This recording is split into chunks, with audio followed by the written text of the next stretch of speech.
Paris,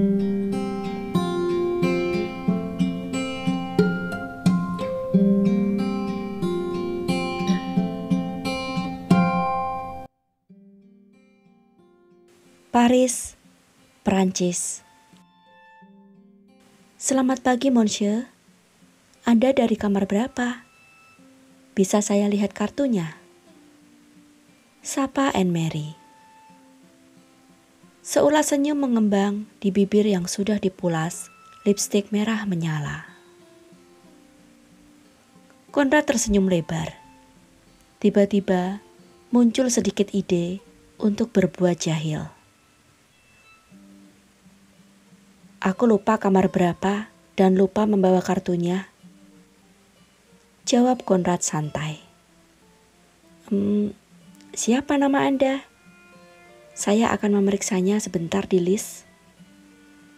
Tanya Anne-Marie lagi, masih dengan senyum yang sama. Konrad menyebutkan namanya.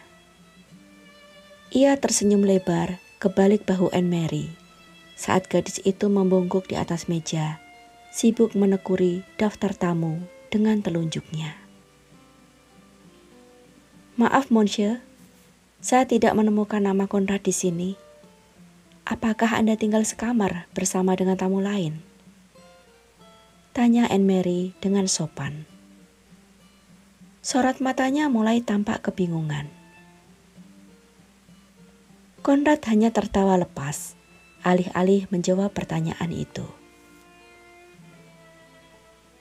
Hentikan, Anne-Marie. Monsieur Konrad sedang mengerjaimu. Ujar suara lembut di balik punggung Anne-Marie yang disusul tawa lepas sang manajer restoran. Semburat merah seketika menyebar di pipi Anne-Marie. Ia sedikit membungkuk, lalu mundur, memberi jalan pada sang manajer. Apa kabar, Monsieur? Mau kopi seperti biasanya? Sang manajer menawarkan. Ia menjabat tangan Konrad, lalu memberikan pelukan sekilas. Ya, aku tadi sudah makan pagi di kamarku. Luar biasa lezatnya. Terima kasih. Jawab Konrad. Sang manajer mempersilahkan Konrad memilih tempat duduk. Lalu mereka duduk berhadapan. 10 menit lagi menjelang pukul 11 siang. Waktu makan pagi di restoran itu hampir selesai. Kini hanya tersisa 6 orang tamu. Meski makan pagi selalu diantar ke penthouse-nya, namun kadangkala Konrad masih saja berkunjung ke restoran untuk tamu hotel. Sengaja ingin mencari teman untuk mengobrol. Ada kabar apa hari ini? Aku lihat ada beberapa wajah baru. Tanya Konrad. Ia duduk dengan santai. Tak terlalu peduli pada cangkir kopi di hadapannya. Sang manajer meletakkan cangkirnya sebelum menjawab pertanyaan itu. Ah iya, ada 3 orang karyawan baru minggu ini di restoran dan 2 orang di bagian housekeeping. Kami merekrut karyawan baru karena bulan kemarin ada 2 orang karyawan lama yang mengakhiri masa kontraknya. Konrad mengangguk-angguk. Ia memalingkan kepala sekilas kepada Anne-Marie yang sedang menata kembali meja makan. Gadis itu siapa namanya tadi? Anne-Marie. Ya, Anne-Marie. Dari logatnya sepertinya dia berasal dari Prancis ini saja. Betul, Monsieur. Dia berasal dari sebuah desa kecil di daerah Normandy. Tapi dia sudah bekerja cukup lama di sebuah hotel di Bora Bora. Jadi dia sudah cukup berpengalaman. Terang sang manajer. Lalu mengapa kau tak menaruhnya di restoran reguler saja? kalau dia sudah punya pengalaman? Sang manajer tersenyum kikuk. Saya tak ingin membuat karyawan lama iri padanya, Monsieur. Mereka semua mulai bekerja dari restoran ini untuk menyiapkan makan pagi. Lalu mereka akan bertahap dipindahkan ke restoran reguler. Tak adil kalau saya langsung menempatkan Anne-Marie di sana saat baru mulai masuk kerja. Konrad tampak tak puas dengan jawaban itu. Nonsens. Kalau dia punya kemampuan bagus dan berpengalaman, dia layak untuk mendapat posisi yang lebih baik. Tukas Konrad. Ia menghirup kopinya, sembari mengawasi ekspresi wajah sang manajer yang sedikit menunduk dan tersenyum malu. Tapi sudah tak ada bagian kosong di restoran reguler, Monsieur. Jadi saya pun bingung harus menempatkan Anne-Marie di mana. Kilahnya. Panggil dia kemari. Perintah Konrad. Sang manajer bangkit dari duduknya dan berjalan menghampiri Anne-Marie. Mereka berbicara dengan berbisik-bisik. Anne-Marie yang tampak bingung dan ketakutan berjalan gugup ke arah Konrad. Ia berdiri sejauh 2 meter dari lelaki itu dengan kepala tertunduk. Ya, Monsieur? Tanyanya. Mulai besok, tugasmu untuk mengantarkan dan melayani makan pagi ke penthouse-ku. Anne-Marie terkesiap. Ia tak sepenuhnya paham apa maksud Konrad. Ia mengalihkan pandangan kepada sang manajer, mencari jawaban. Lelaki itu pun sama kagetnya. Namun, ia langsung mengangguk mantap memandang Anne-Marie. Baik, Monsieur, jawab Anne-Marie singkat. Oke, sampai jumpa besok pagi, Anne-Marie. Terima kasih, Roland, ujar Konrad. Ia menepuk-nepuk bahu sang manajer, lalu bangkit berdiri menuju ke dalam lift.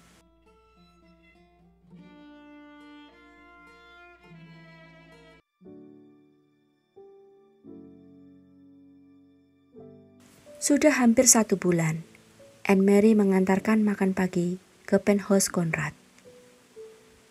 Selama itu pula, lelaki itu selalu memintanya untuk tinggal dan mengajaknya mengobrol sepanjang waktu makannya. Selamat pagi, Monsieur. Sapa Anne-Marie saat Konrad membuka pintu. Seperti biasa, setelah semua makanan diletakkan di atas meja, Konrad selalu menyuruh petugas restoran lainnya yang mendampingi Anne-Marie untuk meninggalkan mereka berdua saja. Kali ini pria muda itu hanya mengangguk dan membungkuk hormat, lalu berbalik menuju ke pintu tanpa mengatakan sepatah kata pun. Anne-Marie menolak saat Konrad menawarinya makan. Ia hanya membuat secangkir teh dan membuka-buka lembar halaman surat kabar pagi ini. Konrad mengoleskan butter pada rotinya. Apakah kamu mempunyai kekasih, Anne? Anne-Marie mendongak dan tersenyum. Ya, Monsieur. Oh, bagaimana kalau kau ceritakan tentang pria beruntung itu selagi aku menikmati makan pagiku? Semburat merah menjalar di pipi Anne-Marie. Dia seorang gadis, Monsieur. Namanya Farah. Kami sudah bertunangan. Konrad sama sekali tak menduga jawaban Anne-Marie akan seperti itu. Sejenak, ia menghentikan kunyahannya, namun tak berkomentar apapun. Dia warga Belanda. Kami bertemu di tempat kerja kami di Bora Bora. Ia seorang bartender. Jadi sekarang ia masih berada di sana? Ya, monsieur. Beberapa bulan lagi akan selesai masa kontraknya. Dan sekarang pun ia sudah mencari-cari lowongan pekerjaan di sini agar kami bisa tinggal bersama lagi. Konrad mengangguk-angguk. Mengapa kau tertarik kepada sesama wanita, darling? Kau begitu cantik. Aku yakin tak seorang pria pun yang mampu menolakmu. Anne-Marie tersenyum samar sebelum menjawab. Saya pun tak tahu jawabannya. Setelah menelan potongan apel, Konrad mengelap bibirnya sambil menatap Anne-Marie yang masih asik membaca sebuah artikel di surat kabar. Aku punya sesuatu untukmu, ujar Konrad seraya bangkit, lalu mencuci tangannya di wastafel. Anne-Marie menengadah. Pandangannya mengikuti gerakan Konrad. Lelaki itu membuka laci meja kerjanya dan mengeluarkan sebuah kotak kayu berukir yang cantik. Aku tahu ini hari ulang tahunmu. Aku sudah memeriksanya di berkas CV-mu. Terimalah, darling. Anne-Marie terperangah. Selain Rosie dan Farah, tak ada orang lain yang mengucapkan selamat ulang tahun untuknya. Tapi lelaki ini justru mencari tahu sendiri dan bahkan mempersiapkan sebuah hadiah. Anne-Marie membukanya. Sebuah cincin emas putih berkilauan, menyembul di antara lapisan kain beludru. Bentuknya seperti ikatan rantai. Simple, namun elegan. Cantik sekali.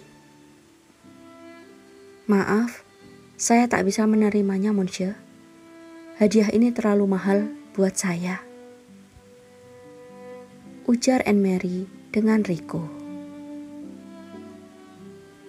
Konrad tersenyum. Cincin ini khusus dibuat untukmu, darling. Lihatlah di bagian dalamnya, terukir tanggal lahirmu. Jadi, terimalah. Tak mungkin aku memberikannya kepada orang lain, seandainya kamu menolak atau bahkan membuangnya. Ayolah, berpura-puralah bahagia menerima hadiah dari lelaki tua ini. Kelakarnya. Anne-Marie tertawa pelan. Baiklah kalau begitu. Terima kasih, monsieur. Konrad tersenyum puas. Bolehkah aku memasangkannya di jarimu? Anne-Marie mengangsurkan kedua punggung tangannya. Ia membebaskan Konrad untuk memilih di jari yang mana cincin itu akan ia sematkan. Lelaki itu memilih jari manis di tangan kiri Anne-Marie. Ia melepas cincin pertunangan gadis itu dan memberikannya kepada Anne-Marie. Lalu menyematkan cincin pemberiannya menggantikan cincin pertunangan itu. Ia menelengkan kepala dan tersenyum puas. Sudah kuduga, ukurannya pasti pas. Anne-Marie tersenyum. Ia menelusuri permukaan cincin itu dengan telunjuk kanannya. Cantik sekali, desahnya. Seperti dirimu, sambung Konrad. Bolehkah aku memberimu sebuah pelukan? Tanya lelaki itu dengan sopan. Anne-Marie tersenyum dan memeluk lelaki itu. Terima kasih, monsieur. Tolong, mulai hari ini, saat kamu berada di ruangan ini, panggil saja aku Konrad. Baiklah, Konrad. Anne-Marie selalu memakai cincin itu setiap hari atas permintaan Konrad. Ia terpaksa menyimpan cincin pertunangannya dengan Farah. Kini Anne-Marie semakin terbuka menceritakan hal apa saja kepada Konrad. Bahkan, ia pun bercerita tentang ibu mereka yang memutuskan untuk bunuh diri dengan cara menggantung karena depresi akibat kematian ayah dan nenek mereka yang nyaris berdekatan waktunya. Tragedi yang tak pernah sekalipun ia ceritakan kepada orang asing. Konrad pun terbuka bercerita tentang jenuhnya hidup dengan menjalani pernikahan jarak jauh. Aku hanya ingin setiap hari bisa pulang ke rumah dan menikmati secangkir kopi yang diseduh oleh istriku Darling. Gumamnya. Senyum prihatin terlukis di wajah Anne-Marie. Bolehkah aku memelukmu? Konrad memohon dengan raut wajah memelas. Anne-Marie menimbang sejenak. Ia hanyalah seorang karyawan restoran yang ditugasi untuk mengantarkan makan pagi ke penthouse. Itu saja. Tak lazim bila harus berpelukan dengan salah seorang CEO-nya. Pelukan yang bersifat pribadi. Tapi mengapa tidak? Toh hanya pelukan simpati. Toh selama ini Konrad juga sangat baik dalam memperlakukannya. Bahkan banyak memberinya perhatian dan hadiah untuknya. Ah, persetan. Anne-Marie tersenyum lebar. Tentu saja, jawabnya sembari merentangkan kedua lengannya. Konrad tersenyum lega dan lekas mendekap tubuh gadis itu. Tubuh Anne-Marie yang mungil segera tenggelam dalam dekapan tubuh besar Konrad. Wangi rambut Anne-Marie menggoda penciumannya. Ia memejamkan mata dan menghirup aroma itu dalam-dalam hingga rongga dadanya terasa penuh. Sedetik kemudian, Anne-Marie mencoba melepaskan pelukannya. Ia terkejut saat Konrad justru mempererat dekapannya. Semakin Anne-Marie mencoba memberontak, semakin Konrad memerangkapnya. Apa yang Anda lakukan, Monsieur? Lepaskan saya! Lepaskan saya! Sekuat tenaga, Anne-Marie menggeliat dan meronta, hingga rambutnya kusut masai dan keringatnya bercucuran. Pergelangan tangannya terasa pedih akibat cengkeraman tangan kekar Konrad. Tenanglah Anne-Marie, aku tak ingin menyakitimu. Aku hanya ingin kau temani. Aku kesepian. Gumam Monsieur Konrad di telinga gadis itu. Anne-Marie terus meronta. Deru napas Konrad beradu dengan pekikan, teriakan, hingga tangisan memohon Anne-Marie. Menyerahlah, Darling. Percuma saja kau memberontak menguras tenagamu. Kau tahu itu hal yang sia-sia. Kita hanya berdua di lantai teratas hotel ini. Dan tak akan ada yang naik ke atas sini tanpa ku minta atau ku izinkan. Kau tahu itu bukan? Anne-Marie tak sanggup menjawab. Napasnya terengah-engah saat Monsieur Konrad mendorongnya ke tempat tidur dan melucuti paksa seragamnya. Kesadarannya mulai menghilang. Hanya bisa mendengar sayu bisikan Monsieur Konrad.